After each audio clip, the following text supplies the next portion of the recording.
Hello, it's Sian from Happis, doing another recording as part of a series that I'm putting together around a mental health course, mental health and wellbeing, called Continuous Directed Change.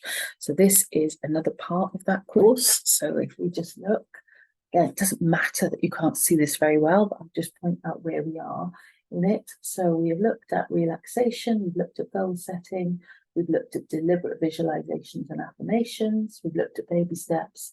Now we're talking about praise and gratitude. So what does that mean? That refers to the way in which we talk to ourselves in our own minds. Our self-talk, we've often heard it referred to as. Everybody, to a degree, has self-talk. We all have thinking. I've heard it said some people don't identify as that, but as having a voice, but a huge number of us do. And it's just our way in which our brain thinks. So a lot of us, one of the key issues with this, I suppose, is that maybe our culture, but certainly for a lot of us, we overly identify with that part of our brains and see it as ourselves. Our brain is not us. We are not our brain any more than we are our liver. Our brain is an organ. It is there to solve problems, just like our liver is there to clean our blood. And our thinking is maybe influences us, but it is not us. And the way in which we think does have a huge impact on the way we feel. And so we need to address this when it comes to influencing or looking at how we're going to get things done, or that is where we're at with this part of the course. It is a set of tools to enable us to make the changes that we want to make. So what I am talking about here is asking yourself whether or not the way in which you speak to yourself in your own mind is helpful. This is not about something being right or wrong, so much as helpful or unhelpful.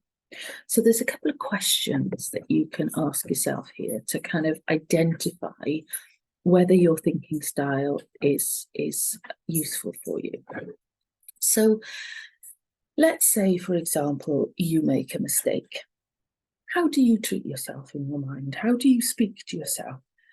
Do you speak to yourself in the way that you would a good friend, or a work colleague, or even just an acquaintance?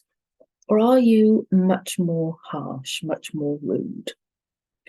And if you are, just want to ask you, how would you feel if someone else spoke to you the way you speak to yourself in your mind? How would that make you feel? Would it be supportive and helpful? Or would it make you feel down and low and uncared for? And quite often, without realizing it, a lot of us, for a whole host of different reasons, get into the habit of speaking to ourselves in our own mind in a way we wouldn't ever dream of talking to our nearest dearest. We wouldn't even speak to our worst enemy in the way we speak to ourselves in our own mind. That isn't everybody, but quite a large proportion of people get into that habit. And again, a lot of people with ADHD, particularly if we've been living with undiagnosed ADHD for a period of time, due to the kind of typical executive function issues, it really can damage our self-esteem. So if you have constantly struggled to remember people's birthdays and get anywhere on time, and just doing basic things is really hard, unsurprisingly, we can start to feel quite low about ourselves and start to become quite self-critical. And that in and of itself then perpetuates a cycle. We also know that depression and anxiety is both caused by and then can lead to having this negative self-talk.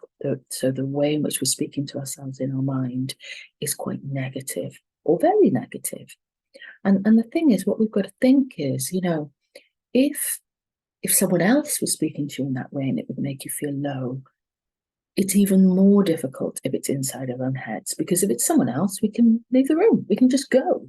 You know, we can tell them to be quiet, we can ignore them. But when it's ourselves, obviously it's having an impact on the way we feel. It's making everything harder.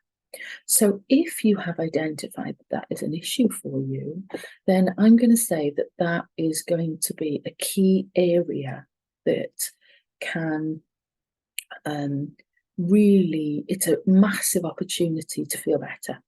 That's the bottom line, is if you know that, you know, that thinking is unhelpful. A lot of people might feel, oh, you know, why do that I'm stuck with this?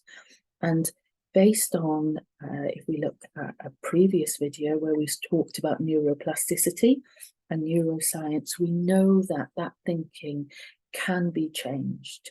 And if you look at, you know, either look at that video or look at anything to do with neuroplasticity, we can see how that our thinking is very habitual. And so half the time it just becomes automatic. We don't even notice we're doing it. We make a mistake, we're busy, and automatically we start to beat ourselves up. You know, a lot of the way we speak to ourselves, a lot of things that we do are habits. And habits can be changed. It may take a little bit to begin with, but after a time it becomes easier. And then once we've ingrained the more automatic, healthy habits, we're well on the way to making massively improving the quality of our lives. So, we'll talk in later videos very specific ways in which that self-talk can be changed. But I'll just refer now to another reason why affirmations and visualizations are so helpful, because once again they start to change that neural programming, which leads to healthier, more helpful self-talk. So I'll leave it there, and thanks very much if you've made it this far for watching this video. I hope it's been helpful. Thanks then.